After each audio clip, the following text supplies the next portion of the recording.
Hello दोस्तों, नमस्कार। मैं आपका दोस्त कवि शरद अजमेरा वकील आज लेकर आया हूँ एक नई कहानी जिसका शीर्षक है कामुक यक्षिणी। कृपया वीडियो को लाइक और चैनल को सब्सक्राइब करें। कहानी आपको कैसी लगी कमेंट करके बता दें। आप लोग जो भी कमेंट करेंगे अगली कहानी में मैं आपका नाम पढ़ूंगा। कृपया वीडियो को शेयर करें और चैनल को सब्सक्राइब करें। आज मैं आपके लिए एक बेहद डरावनी एक यक्षिणी की कहानी लेकर आया हूँ जो सिर्फ संभोग की भूखी है, इसलिए वीडियो को अंत तक जरूर देखें। तो चलिए बिना समय बर्बाद किए कहानी शुरू करते हैं। जंगल के बीचों बीच में सुनसान रात में एक गोल घेरे के अंदर अमित अपनी साधना में लगा हुआ था। उस रात साधना का 10वां दिन था और जो वह साधना कर रहा था उसको सिद्ध करने में 11 दिन के लगातार मंत्र जाप करते हुए करना था। उसे ऐसा लग रहा था जैसे कि उसके आसपास न जाने कितने जंगली जानवर गुर्रा रहे हों और उसके शरीर पर रेंग रहे हों। उसकी गर्दन में अजीब सी घुटन महसूस हो रही थी, मानो किसी ने उसकी गर्दन पकड़ रखी हो। इतना सब कुछ होने के बाद भी वह साधना किए जा रहा था। उसके मन में सिर्फ एक ही स्त्री थी, भानुप्रिया, जिसे वह सिद्ध करना चाहता था और उसे विश्वास था कि वह उसे पत्नी के रूप में सिद्ध कर ही लेगा। वह कोई आम स्त्री नहीं थी, यक्षिणी थी। यक्षिणी जिसे न जाने कितने साधक सिद्ध करना चाहते हैं। उसने बचपन से ही उसकी कहानियां सुनी थी कि वह कितनी सुंदर होती है और सारी मुराद पूरी करती है। इसलिए बिना किसी गुरु के मार्गदर्शन में ही उसने वह साधना शुरू कर दी थी। अब उसकी उम्र लगभग 35-36 साल की थी। उसका विवाह भी नहीं हुआ था क्योंकि उसने विवाह करना ही नहीं चाहा। उसकी माँ, बहन और पिता सब उसके विवाह के पीछे पड़े हुए थे, लेकिन उसने कभी उनकी बात नहीं मानी। साधना करते समय उसे अजीब सी चीजें महसूस हो रही थी। कानों में किसी की पायल की आवाज सुनाई दे रही थी। ऐसा लग रहा था जैसे उसके चारों तरफ कोई घूम रहा हो। बीच बीच में उसे ऐसा लगा जैसे कोई उसे छू रहा हो और उसी के साथ उसे एक मधुर सी हंसी भी सुनाई दी। तब उसका मन किया कि वह आंखें खोलकर उसे देख ले, लेकिन साधना से पहले ये देखना उचित नहीं था। वह अपने सादा स्थल पर लेट गया और उसे पता नहीं कब नींद आ गई। रात को करीब 2:30 या 3 बज रहे होंगे जब उसे कुछ अजीब सा सपना आया। उसने अपने सपने में एक स्त्री को लाल रंग की साड़ी पहने हुए देखा। वह उसकी तरफ पीठ करके बैठी हुई थी, इसलिए उसका चेहरा दिखाई नहीं दिया। उसने उसे आवाज दी, कौन हो तुम? वह बिना पीछे मुड़े ही हंसने लगी और बोली, वही जिसे तुम बचपन से ही पाना चाहते थे, मैं वही हूँ।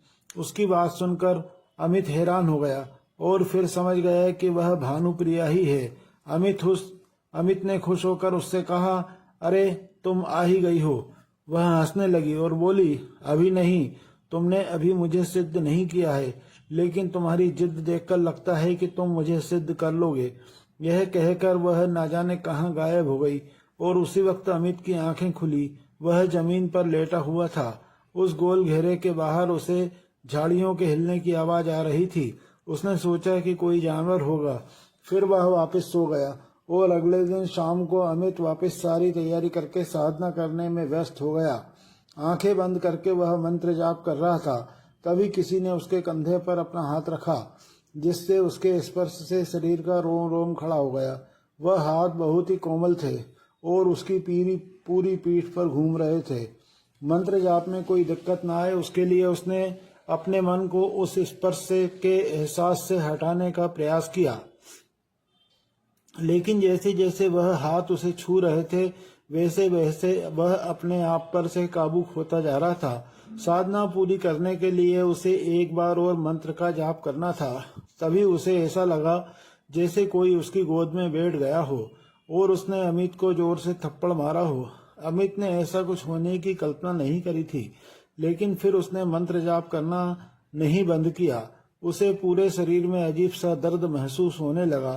कोई अमित को बुरी तरह से खरोच रहा था और उसे ऐसा महसूस हो रहा था जैसे उसके सीने से खून बह रहा हो। उस दर्द में भी उसने साधना बंद नहीं की, शायद इसीलिए क्योंकि उस पर भानुप्रिया के लिए पागलपन सवार हो गया था। फिर किसी ने जोर से उसके बाल खींचे और अजीब सी आवाज निकालने लगा, जैसे कि वह बहुत उत्तेजित हो। वह आवाज एक औरत की थी और अमित समझ गया था कि वह भानुप्रिया है और मंत्र जाप खत्म होने तक उसे साधना नहीं बंद करनी है, वरना वह उसे सिद्ध नहीं कर पाएगा। काफी समय तक वह अमित को उत्तेजित करने की कोशिश करती रही। जैसे जैसे उसका शरीर अमित के शरीर से स्पर्श हो रहा था, अमित समझ पा रहा था कि उसने ज्यादा कपड़े नहीं पहने हुए थे और वही उसे सबसे ज्यादा परेशानी में डाल रहा था, क्योंकि जाप करने में उसे परेशानी हो रही थी। लेकिन किसी तरह उसने खुद पर काबू रखा। करीब 3 से 4 घंटे तक उसके साथ यही सब होता रहा। फिर आखिरकार उसने मंत्रों की आहुति दे दी। तभी अमित को भानुप्रिया के हंसने की आवाज सुनाई दी और उसने कहा, बहुत अच्छे, तुम्हारी इस साधना ने मुझे दिल से प्रसन्न कर दिया है। अमित, तुमने मुझे सिद्ध कर लिया है। अमित ने अपनी आंखें खोली और उसने दुनिया की सबसे खूबसूरत स्त्री को अपने सामने पाया। वह बेहद सुंदर थी। अमित ने कहा, मैंने जब से तुम्हारे बारे में सुना था तब से तुम्हें सिद्ध करना चाहता था, तुमसे विवाह करना चाहता था। वह हंसी और बोली, हाँ जरूर करूंगी, लेकिन पहले मेरी कुछ शर्तें हैं जो तुम्हें मानना होगी। अमित ने कहा, मुझे तुम्हारी हर शर्त मंजूर है, कहो क्या चाहिए। उसने कहा, तुम्हें अभी इसी वक्त मुझसे विवाह करना होगा। अमित अपने परिवार के सामने उससे विवाह करना चाहता था, लेकिन फिर भी अमित ने उसकी बात मान ली और उसने कहा, मेरी दूसरी शर्त यह है कि मैं तुम्हें पत्नी के रूप में सिद्ध हो रही हूँ, इसलिए मेरे अलावा तुम किसी पराई स्त्री से संबंध नहीं रखोगे। अमित बहुत खुश था। उसने कहा, मंजूर है, मुझे तुम्हारी सब शर्तें मंजूर है। फिर दोनों ने उसी समय विवाह कर लिया। अमित को विश्वास नहीं हो रहा था, उसने सच में भानुप्रिया को प्राप्त कर लिया है। फिर अमित ने कहा, अब हमें घर जाना चाहिए। मेरे परिवार वाले तुमसे मिलकर बेहद खुश होंगे, लेकिन एक समस्या थी कि जिस तरह के वस्त्र भानुप्रिया ने पहन रखे थे, उन वस्त्रों में अमित उसे घर नहीं ले जा सकता था। इसलिए अमित पहले बाजार जाकर उसके लिए एक अच्छे से साड़ी खरीद कर लाया। उसे साड़ी पहनाकर अमित अपने घर ले गया। जब अमित भानुप्रिया को लेकर पहुंचा तो उसने अपनी माँ को बुलाया। माँ, ओ माँ, देखो तो मैं तुम्हारे लिए किसको लाया हूँ। लीला, सतीश और शिवानी भी वहां आ गए। जब उन्होंने भानुप्रिया को देखा तो सब हैरान हो गए। शिवानी ने कहा, यह कौन है भैया?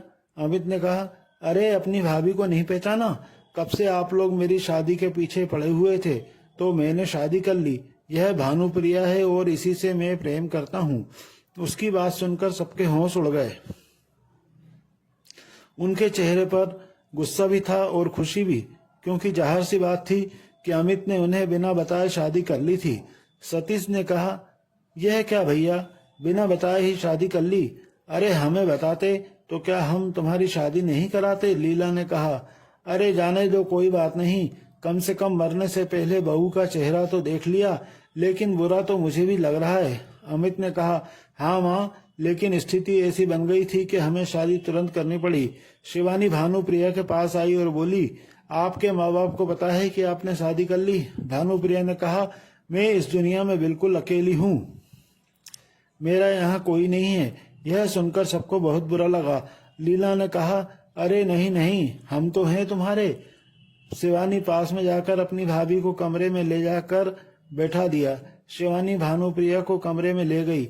लीला ने अमित को कहा, बेटा कल का दिन सुबह ऐसा करते हैं, बहू की मुंह दिखाई रख देते हैं, ठीक है ना? अमित ने भानुप्रिया को देखा तो उसके होश उड़ गए। वह बिना किसी वस्त्र के पलंग पर बैठी थी, मानो उसी का इंतजार कर रही थी। अमित उसे देखता ही रह गया और वह भी एक हल्की सी मुस्कान के साथ अमित को निहार रही थी। अमित उसके पास गया और भानुप्रिया ने अचानक उसे पलंग पर खींच लिया और देखते ही देखते दोनों हम बिस्तर हो गए और दोनों रात भर संभोग करते रहे।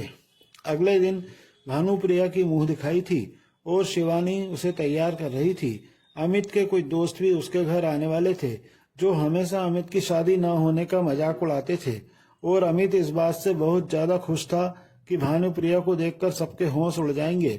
ऐसा ही हुआ। उसके दोस्त घर आए और जब उन्होंने भानुप्रिया को देखा तो उसकी खूबसूरती देखकर सबको जलन हो गई। उसके एक दोस्त अंकित ने कहा, यार अमित, कौन से मंदिर में जाकर माथा टेक रहा था इतने दिनों से, जो इतनी सुंदर पत्नी मिली है तुझे? अमित ने कहा, यह किस्मत की बात है बेटा, उसे बहुत अच्छा लग रहा था कि सारे मोहल्ले वालों ने भानुप्रिया की तारीफ की और इससे लीला भी बहुत खुश थी। कुछ दिन ऐसे ही बीत गए। अमित भानुप्रिया के साथ बहुत खुश था। वह पूरा पूरा दिन एक दूसरे के साथ समय बिताते थे, मानो दोनों ही एक दूसरे की लत पड़ गई हो। लेकिन इस वजह से इतने कम उसने काम पर ध्यान देना छोड़ दिया था। अमित ज्यादातर समय भानुप्रिया के साथ कमरे में भोग विलास करता रहता था। यह बात लीला को पसंद नहीं आ रही थी। एक दिन लीला ने उसे बुलाया और कहा, यह सब क्या है अमित? अपने बाबा के साथ दुकान क्यों नहीं जाता है?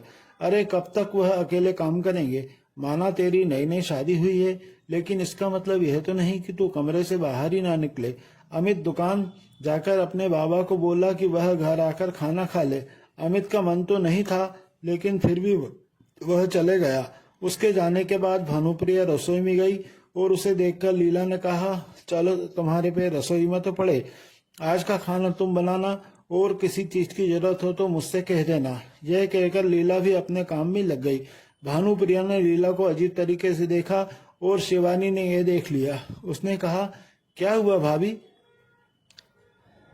इस घर की आप बहू हो तो अपनी जिम्मेदारी तो निभाओ। चलो मैं भी तुम्हारी मदद करती हूँ। और दोनों काम पर लग गई। और जैसे ही खाना तैयार हुआ, सतीश घर पहुंच गया और उसने कहा, आज मैं दुकान नहीं जाऊंगा, मेरी तबीयत कुछ ठीक नहीं लग रही है। अमित दुकान बंद करके रात को घर लौट आएगा। यह बात जब भानु प्रिया ने सुनी तो उसके होश उड़ गए। अचानक वह सतीश को गुस्से से घूरने लगी। तभी शिवानी ने कहा, कोई बात नहीं, मैं भैया को खाना दे आऊंगी। फिर भानुप्रिया खुश हो गई, बोली, नहीं नहीं, तुम नहीं जाओगी, मैं दे आऊंगी। लीला ने भानुप्रिया को रोकने की कोशिश की, लेकिन भानुप्रिया उसे नजरअंदाज करके दुकान चले गई।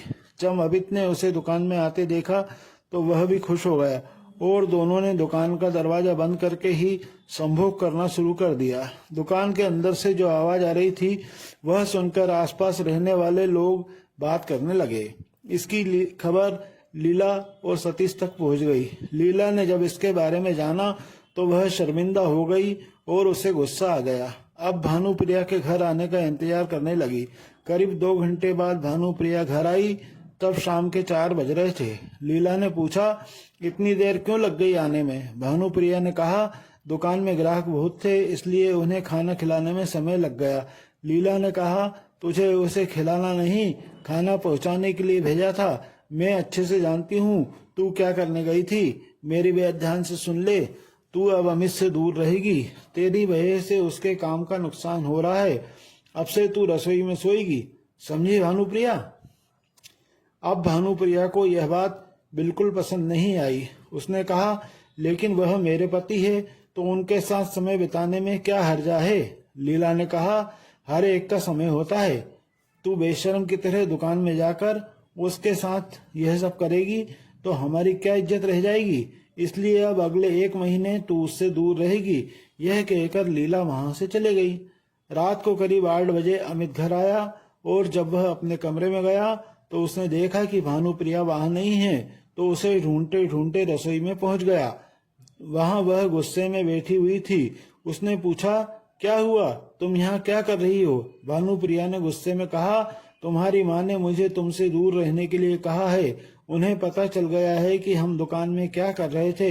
यह बात अमित को अच्छी नहीं लगी, लेकिन वह जानता था कि लीला किसी की नहीं सुनने वाली है, इसलिए उसने कहा, कोई बात नहीं, मैं यहीं सो जाता हूँ, माँ को पता नहीं चलेगा।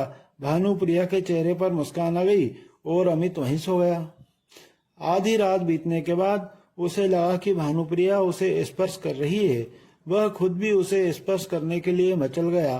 दोनों रसोई में ही भोग विलास करने लगे। लेकिन तभी रसोई की लाइट जल गई और जब दोनों ने रसोई के दरवाजे की ओर देखा तो लीला वहां खड़ी हुई थी। लीला ने गुस्से में चिल्लाकर कहा, बेशरम, मेरे रसोई को भी अशुद्ध करने चले हो? और उसने भानुप्रिया का हाथ पकड़ा और उसे बाहर ले गई। उसने कहा, क्या जादू कर रखा है तूने मेरे बेटे पर? क्या कहा था तूने? मैंने तुझसे कहा था कि तू उससे दूर रहे, पर तूने मेरी नाक कटवा दी। तुम लोगों को उसके बाद भी शर्म नहीं आ रही है? अमित ने कहा, माँ क्या हो गया है आपको? अरे वह मेरी पत्नी है। लीला ने कहा, यह पत्नी सब कुछ हो गई तेरे लिए, अब तू इसके लिए घर की इज्जत, अपना कामकाज सब कुछ दांव पर लगा देगा क्या? अमित ने कहा, ऐसा कुछ नहीं होगा माँ, तुम बेकार में परेशान हो रही हो, मेरी पत्नी से तुम ऐसा बर्ताव मत करो। यह सुनकर लीला के होश उड़ गए। अमित ने पहली बार उससे ऐसी बात करी थी। भानुप्रिया के चेहरे पर मुस्कान आ गई थी। लीला ने कहा, अच्छा अब तुझे यह इतनी प्यारी हो गई है, समझ गई मैं भी। यह उन औरतों में से है जो पति को अपने घर वालों के खिलाफ भड़काती है। अमित ने कहा, अरे ऐसा कुछ नहीं है माँ, तुम बेकार में तमाशा क्यों कर रही हो? यह कहकर अमित अपने कमरे में चला गया। शिवानी ने लीला से कहा, इसके लक्षण ठीक नहीं है माँ, इसे तो तुम कोठरी में सुलाओ आज की रात, तब इसकी अकल ठिकाने आएगी।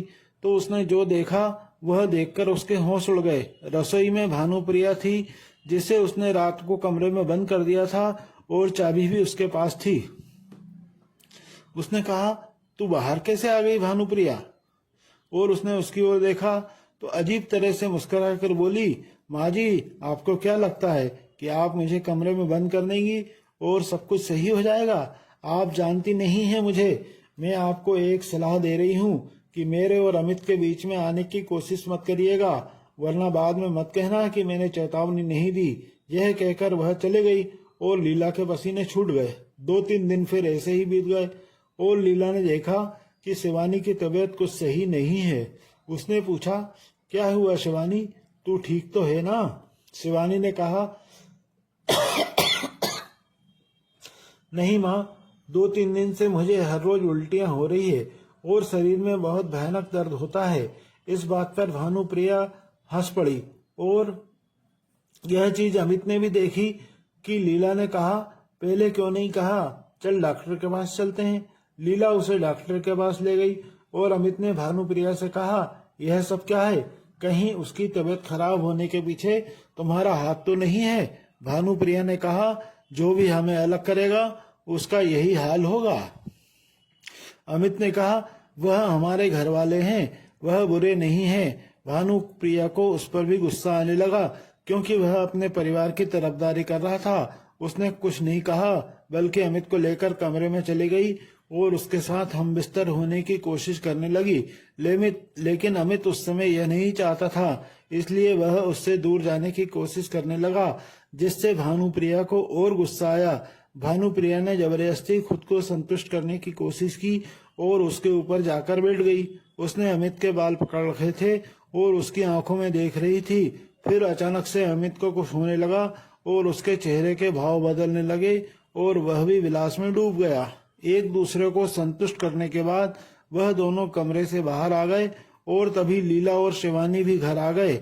लीला ने रोते हुए कहा, अमित देखना, यह क्या हो गया है, तेरी बहन को कैंसर हो गया है। डॉक्टर ने कहा है कि इसके इलाज में बहुत पैसे लगेंगे, अब हम क्या करेंगे? अमित के चेहरे पर कोई भाव नहीं था, वह बिना कुछ कहे वहां से जा रहा था, लेकिन लीला ने उसका हाथ पकड़ लिया और कहा, तू कहाँ जा रहा है? तूने सुना नहीं मैंने क्या कहा? अरे तेरी बहन की तबीयत खराब है। वह आगे कुछ बोलती उसके पहले ही अमित ने डांट दिया और लीला और शिवानी को मानो झटका लग गया हो। शिवानी ने कहा, भैया यह क्या हो गया है तुम्हें? माँ के साथ ऐसा कैसे कर सकते हो तुम? अमित ने कहा, चुप हो जाओ, जब देखो अपनी माँ के साथ चापलूसी करती रहती हो। अच्छा है तुझे ये बीमारी लग गई। शिवानी ने कहा, क्या तुम्हें पता थी ये बात? तुम क्या कह रहे हो भैया? मैं मरने जा रही हूँ और तुम ऐसी बात कर रहे हो? अमित ने अपनी माँ की ओर और शिवानी को मार दिया और बोला, चुप रहो। तभी सतीश वहां पर आ गया और यह सब उसने देखा तो उसके भी गुस्सा आने लगा। उसने जाकर अमित को थप्पड़ मारा और बोला, नालायक, यही सब सिखाया है मैंने तुझे? उस औरत की बातों में आकर यह सब कर रहा है ना तू? अमित की आंखें गुस्से से और ज्यादा लाल हो गई। अमित ने कहा, मेरी पत्नी के बारे में कुछ मत बोलना। अमित उसे लात मारने लगा। लीला और शिवानी बीच में आ गए और उसे रोकने के लिए कहने लगे, लेकिन अमित को न जाने क्या हो गया था, वह अपने पिता को मारे ही जा रहा था। फिर अमित ने अपने हाथ में एक लाठी ली और उसी लाठी से अपनी माँ, बाबा और बहन तीनों को मारने लगा। सब दर्द से चीखने लगे और उनकी आवाज सुनकर आसपास वाले आ गए। तब उन्होंने वहां का नजारा देखा तो सबके रोंगटे खड़े हो गए। अमित सबको मार रहा था और भानुप्रिया वहीं खड़ी हुई मुस्कुरा रही थी। गांव वालों ने जैसे तैसे करके अमित को उनसे दूर किया, लेकिन वह अब काबू से बाहर हो रहा था, तो उसे पकड़ उसके कमरे में ही बंद कर दिया गया।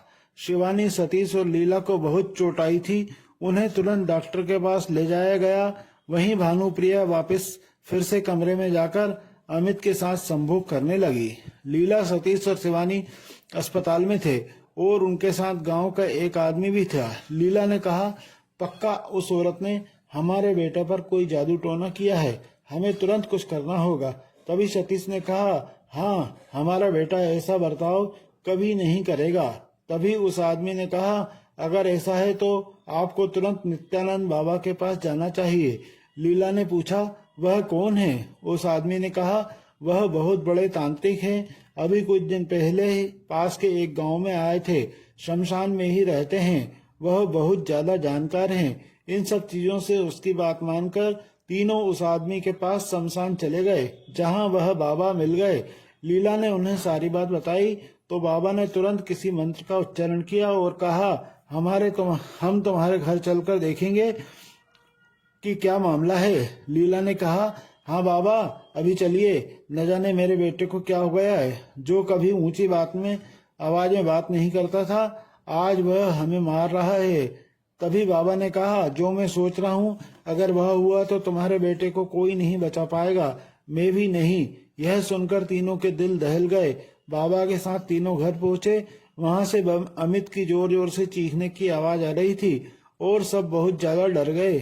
चारों घर के अंदर पहुंचे तो देखा कि अमित के कमरे का दरवाजा बंद था और अंदर से उसकी चीख निकल रही थी। सबने खूब दरवाजा पीटा, लेकिन दरवाजा नहीं खुला और झटके से दरवाजा अपने आप खुल गया। फिर अंदर का जो मंजर सबने देखा, उसकी कल्पना भी नहीं की जा सकती थी। अमित की आंखें खुली थी और शरीर में प्राण नहीं थे और उसका पूरा शरीर सूख चुका था। नित्यानंद बाबा ने सिर्फ एक बात कही, देर हो गई, उसे वह ले गई है। और इसी के साथ अमित और भानुप्रिया के प्रेम की कहानी इस दुनिया में खत्म हो गई और शायद भानुप्रिया उसे अपनी दुनिया में ले गई। तो दोस्तों, आपको यह वीडियो कहानी कैसी लगी, कृपया कमेंट करके बताएं। वीडियो को लाइक करें, चैनल को सब्सक्राइब करें और ज़्यादा से ज़्यादा शेयर करें। आप में से जो भी कमेंट करेंगे, अगली कहानी में मैं उनका नाम भी पढ़ूंगा। धन्यवाद।